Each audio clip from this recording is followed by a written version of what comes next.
തരമാറ്റ സീരിയലിന്റെ latest episode review ആണ് പറയുന്നത്. ഗർഭിണിയായ നയനയുടെ ആരോഗ്യം മറ്റെന്തിനേക്കാളും വലുതാണെന്ന് വിശ്വസിക്കുന്ന ദേവയാനി താരത്തിൽ അരിഞ്ഞു വെച്ചിരിക്കുന്ന ആപ്പിൾ ഓരോന്നോരോന്നായിട്ട് നയനയ്ക്ക് എടുത്തു കൊടുത്തുകൊണ്ടിരുന്നു. മതിയമ്മേ, എനിക്ക് വയറ്റിലെന്തോ വല്ലാത്തൊരു അസ്വസ്ഥത തോന്നുന്നു.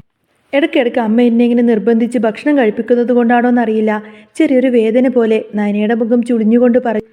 അവളുടെ സ്വരത്തിൽ ചെറിയൊരു പരിഭ്രമം നിഴലിച്ചിരുന്നു. എന്നാൽ ദേവയാനി അത് കാര്യമാക്കിയില്ല. അതൊന്നും സാരമില്ല മോളെ, നേരത്തെ കുടിച്ച് ജ്യൂസ് ജഹിക്കാൻ വലിയ സമയമൊന്നും വേണ്ടല്ലോ. ഗർഭകാലത്ത് നന്നായിട്ട് ഭക്ഷണം കഴിക്കണം, എങ്കിലേ കുഞ്ഞിന് നല്ല ആരോഗ്യവും നിറവുമൊക്കെ ഉണ്ടാവുള്ളൂ. ദേവയാനി സ്നേഹത്തോടെ നിർബന്ധിച്ചു. ഇതെല്ലാം കണ്ടുകൊണ്ട് നിൽക്കുന്ന ജലജയുടെ ചുണ്ടിൽ ക്രൂരമായൊരു പുഞ്ചിരി വിരിഞ്ഞു. നയനക്ക് വയറുവേദന അനുഭവപ്പെടുന്ന വാർത്ത ജലജയ്ക്ക് നൽകിയത് അതിരറ്റ ആനന്ദമായിരുന്നു. താൻ നൽകിയ എന്തോ ഒന്ന് ഉള്ളിൽ പ്രവർത്തിച്ചു തുടങ്ങിയ നയനയുടെ ഗർഭപാത്രത്തിലുള്ള കുഞ്ഞ് ഇല്ലാതാവാൻ പോകുന്നുവെന്നും ജലജയുടെ മനസ്സിൽ കണക്കുകൂട്ടി.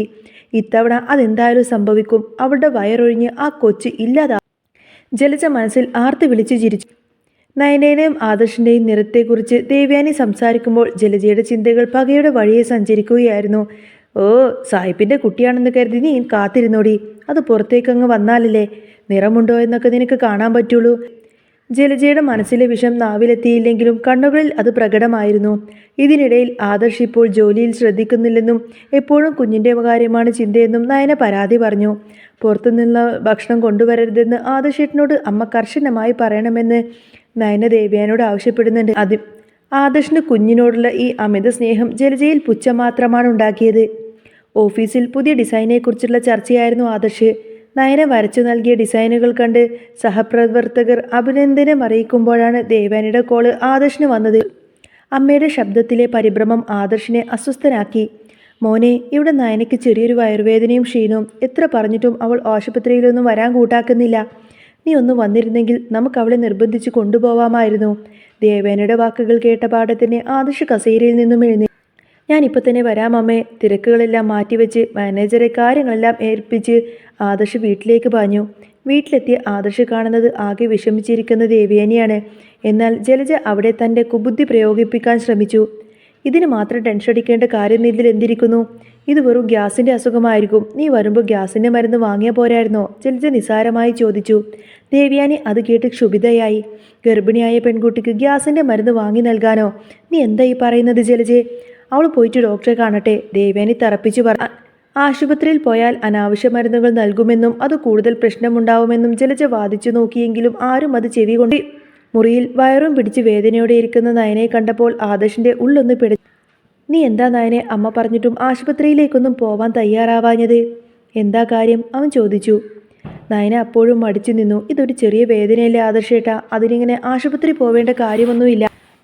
അത് നീ തീരുമാനിക്കേണ്ട കാര്യമില്ല. ഗർഭകാലത്ത് ഇങ്ങനെ അസ്വസ്ഥത പോലും അവഗണിക്കാൻ പാടില്ല. വേഗം റെഡിയാവും. ആദർശയും ദേവയാനിയും ഒരേ സ്വരത്തിൽ തന്നെ നയനയെ നിർബന്ധിച്ചു. ഒടുവിൽ നയന അതിന് സമ്മതിച്ചു. അവർ താഴേക്ക് ഇറങ്ങി വരുമ്പോൾ ജലജയുടെ മുഖത്ത് സന്തോഷം മലയടിക്കുന്നുണ്ടായിരുന്നു. ഇപ്പോൾ പോകും, വയറ് കാലിയാക്കിയേ അവൾ ഇനി തിരിച്ചു വരൂ എന്നൊക്കെ ജലജ ഉറച്ചു വിശ്വസിച്ചു. പോകാനിറങ്ങുമ്പോഴും ജലജയുടെ പെരുമാറ്റത്തിൽ സംശയം തോന്നിയ ആദർശ് ചോദിച്ചു. അപ്പച്ചി ഇവൾക്ക് കൊടുക്കാൻ പാടില്ലാത്ത വല്ലതും കൊടുത്തിട്ടുണ്ടോ? ഈ ചോദ്യം ജലജയെ ചൊടിപ്പിച്ചു. എന്ത് വന്നാലും എൻ്റെ തലയിലേക്ക് അങ്ങ് ഇടാനിരിക്കുകയാണല്ലോ. എൻ്റെ മോൻ ഇവിടെ ഇല്ലാത്തതുകൊണ്ട് അവൻ രക്ഷപ്പെട്ടു. ഇതിപ്പോൾ എല്ലാവരും എന്നെയാണ് ഇപ്പോൾ കുറ്റപ്പെടുത്താൻ ശ്രമിക്കുന്നത് എന്നൊക്കെ പറഞ്ഞ് ജലജ ഒച്ച വെച്ച് സംസാരിച്ചു.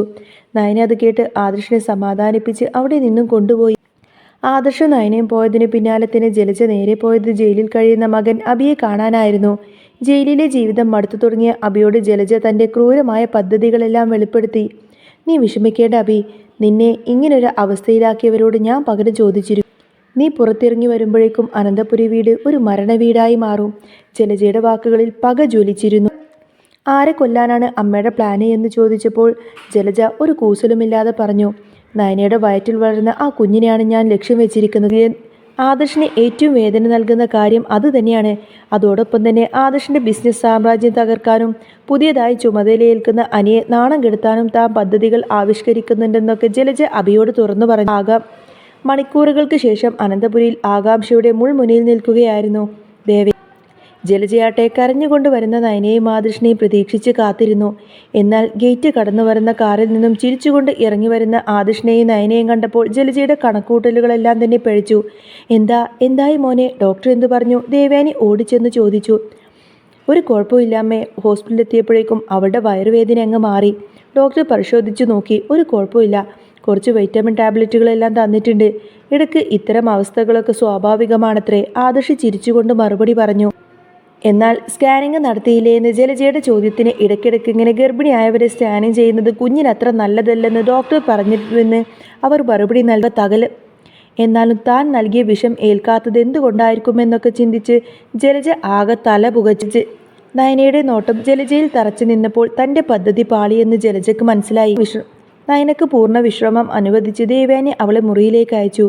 ജലജയുടെ ഉള്ളിൽ നിരാശയും ദേഷ്യവും ഒരുപോലെ തന്നെ പുകഞ്ഞു. ഇതേ സമയത്തിന് നവീൻ മറ്റൊരു ഭാഗത്ത് ആലോചനയിലായിരുന്നു. തൻ്റെ കൂടെയുള്ള ഗുമസ്തൻ നവീൻ്റെ മാറ്റം ശ്രദ്ധിച്ചു. ആരോ മനസ്സിൽ കയറി കൂടിയിട്ടുണ്ടല്ലേ, അയാൾ ചോദിച്ചു. നവീൻ അത് സമ്മതിച്ചു.